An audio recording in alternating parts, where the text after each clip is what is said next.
Нет времени на изысканные кулинарные шедевры? Тогда предлагаю вам простой и достойный способ приготовления ужина для семьи или большой компании. Чистую свиную грудинку комнатной температуры нарезаем небольшими кусочками толщиной в 1,5–2 см. Нарезать необходимо таким образом, чтобы каждый кусочек имел в себе мясо, сало и шкурку примерно в равных пропорциях. Хорошо, если грудинка будет иметь в себе хотя бы небольшое количество косточек. Они сработают в блюде как никто лучше, придав ему определенную крепость и насыщенность. Присыпаем ее солью и молотым черным перцем. Дадим ей немного постоять. Мариновать ее специально нет смысла, так как грудинка сама по себе достаточно мягкая и жирная.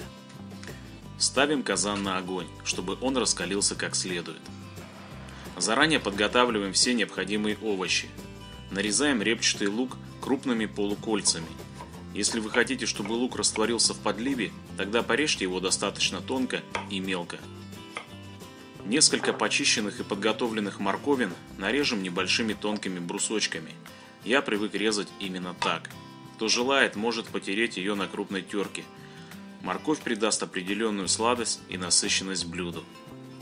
Очищенный от кожуры картофель средних размеров нарезаем крупными частями. Если его нарезать мелко, то от долгого тушения он полностью разварится и превратится в картофельное пюре. Отправляем лук в раскаленный казан для качественной его обжарки. Лук я обжариваю отдельно от мяса.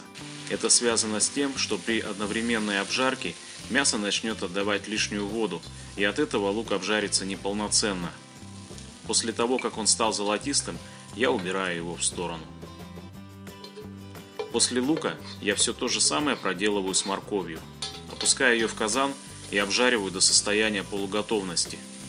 Естественно, при обжарке овощей на сильном огне не забываем их интенсивно перемешивать, чтобы они не сгорели. Возьмем помидоры в собственном соку.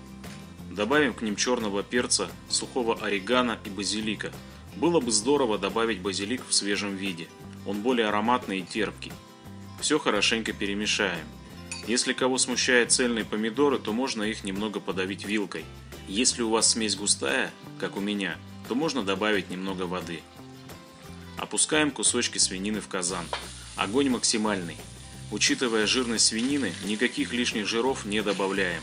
Она сама себя прекрасно обжарит без всякого масла. Для усиления и насыщенности вкуса добавим немного веточек розмарина. Если у вас нет розмарина, не беда, можно обойтись и без него. Мясо обжариваем примерно 7–10 минут, постоянно его переворачивая. Огонь можно немного убавить. К обжаренному мясу добавляем лук и морковь. Все тщательно, интенсивно перемешиваем, чтобы ничего не подгорело. Не забываем про чеснок. Без него, как говорится, никуда. Выкладываем картофель поверх мяса и вливаем томатную смесь. Не забудьте немного посолить и добавить лавровые листья.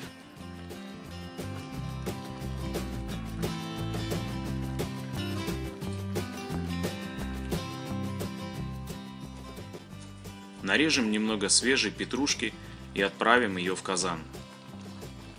Закрываем все крышкой и тушим блюдо до полной готовности картофеля на слабом огне примерно 1 час. Готовность картофеля определяем старым, надежным и проверенным способом. Просто прокалываем его ножом. Прошел час, а может быть даже чуть больше. Подаем блюдо обязательно в горячем виде.